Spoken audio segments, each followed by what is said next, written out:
केसी Tyagi ji, goal post change करना, और क्योंकि ये तो बड़ा कंसर्न का विषय होना चाहिए कि ओबीसी के नाम पर हम धड़ाधड़ योजनाएं एक तरीके से घोषित करते रहते हैं। और मैं भी राजस्थान कांग्रेस का भी देख रही थी, 10 अगस्त को सीएम गहलोत ने ओबीसी आरक्षण को बढ़ाकर 21 से 27% कर दिया। थोड़े दिन पहले विश्वकर्मा कामगार कल्याण योजना भी उन्होंने शुरू की, 1 लाख युवाओं को रोजगार देंगे, लेकिन बताएगा कोई नहीं कि देश में ओबीसी है कितना।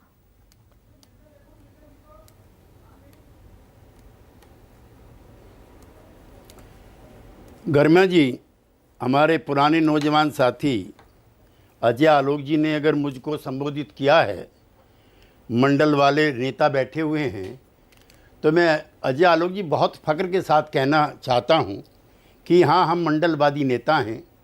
हमारे नेता डॉक्टर राम मनोहर लोहिया, कर्पूरी ठाकुर और चौधरी चरण सिंह, उन्होंने हमें सिखाया था कि समाज की कटुता, समाज का आक्रोश जब तक ख़त्म नहीं होगा, जब तक विषमताएं ख़त्म नहीं होगी। और डॉक्टर लोहिया का मानना था कि भारत में जितनी विषमताएं हैं उसकी जड़ में जाति व्यवस्था है, और जाति व्यवस्था पे जब जब भी प्रहार हुआ, मैं बिल्कुल आपकी तरह से बिटर नहीं होता हूँ, आप तो टाउंटिंग भी करते, मैं वो भी नहीं करता, मेरे पुराने साथी हैं। सब 2 मौके आए आरक्षण के, एक तो आपके बिहार में आया, कर्पूरी ठाकुर सर्वसम्मति से मुख्यमंत्री बन गए। सुकेश जी वहाँ के रहने वाले हैं और नीरजा जी हमारी पुरानी मित्र, ये गवाह हैं इतिहास की। 1 नवंबर 1978 को कर्पूरी ठाकुर ने फॉर्मूला दिया आरक्षण का, और वो आरक्षण वही था जिसका जिक्र गर्मा जी आप भी कर रही हैं और अजय आलोक भी कर रहे हैं। और उसमें सरकारी नौकरियों में 12% स्थान अति पिछड़ों के लिए, 8% स्थान पिछड़ों के लिए, 3% आर्थिक रूप से पिछड़ी ऊंची जातियों के लिए, अपर कास्ट के जो पुअर सेक्शन है, और देश के इतिहास में पहली बार महिलाओं के लिए भी 3% का होना चाहिए था कर्पूरी ठाकुर फार्मूला। कर्पूरी ठाकुर को हटाने में भारतीय जनसंघ का जो घटक था, कांग्रेस ओ थी, और कुछ और निहित स्वार्थ की ताकतें थी जिन्होंने 1 नवंबर 1978 के इस प्रयास को 19 अप्रैल 1977 को कर्पूरी ठाकुर को हटा दिया। और बीजेपी जो आज की है, जनसंघ उस समय की, और जो मुख्यमंत्री बने रामसुंदर दास, सुकेश जी गवाह हैं, उसमें जनसंघ के मंत्री थे, कांग्रेस ओ के थे और पार्टियों के थे, और जो सोशलिस्ट घटक था कर्पूरी ठाकुर का, वो बाहर था। नंबर 1। नंबर 2, मैं भी उस सदन में था जब चौधरी चरण सिंह ने 1978 में मंडल कमीशन का आयोग किया कि 55% संख्या है इन पिछड़ी जातियों की, इनका हक मारी हो रही है, तो इनको कुछ दिया जाए। तो बिहार के ही थे मंडल जी, उनकी अध्यक्षता में कमेटी बनी, उन्होंने रिपोर्ट दी। वो रिपोर्ट 10 साल तक, उसके लिए हमारे कांग्रेस के मित्र भी जिम्मेदार हैं, 10 साल तक कुछ नहीं हुआ। फिर जब वीपी सिंह जी प्रधानमंत्री बने, 7 अगस्त 1990 को उन्होंने मंडल कमीशन लागू कर दिया। और मैं था अजय जी, और मैं जब गलत नहीं बोलता हूँ आपकी जानकारी के लिए, मेरी बात अप्रिय लग सकती है, मदनलाल खुराना जी और अडवाणी जी गोस्वामी को देखने के लिए अस्पताल में गए, जिस लड़के ने आत्मदाह का प्रयास किया था। और लौट के आने के बाद भारतीय जनसंघ के उस समय के नेताओं ने तय किया कि इससे समाज में विभाजन हो गया है। और उसके बाद ही, वो तारीख भी मैं आपको बता देता हूँ, जब उन्होंने घोषणा की कि मैं सारनाथ से रथ यात्रा निकालूंगा, और वहाँ जो विवादास्पद ज़मीन है, मैं अब नहीं मानता हूँ उसको विवादास्पद, सुप्रीम कोर्ट के फैसले के बाद भगवान श्री राम का मंदिर बन रहा है, इससे अच्छी खुशी की बात मेरे जैसे लोगों के लिए नहीं हो सकती। लेकिन उस समय मामला कोर्ट में था।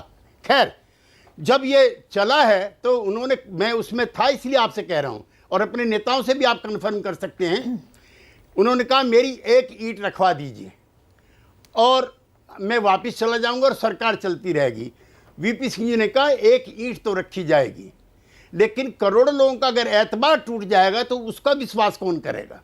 लिहाजा जब हमारी सरकार के खिलाफ अविश्वास प्रस्ताव आया, जिसने मंडल लगाया पिछड़ी जातियों के लिए, भारतीय जनता पार्टी के हमारे मित्रों ने उस समय वीपी सिंह को सरकार गिराने में कांग्रेस की मदद की। नंबर 2।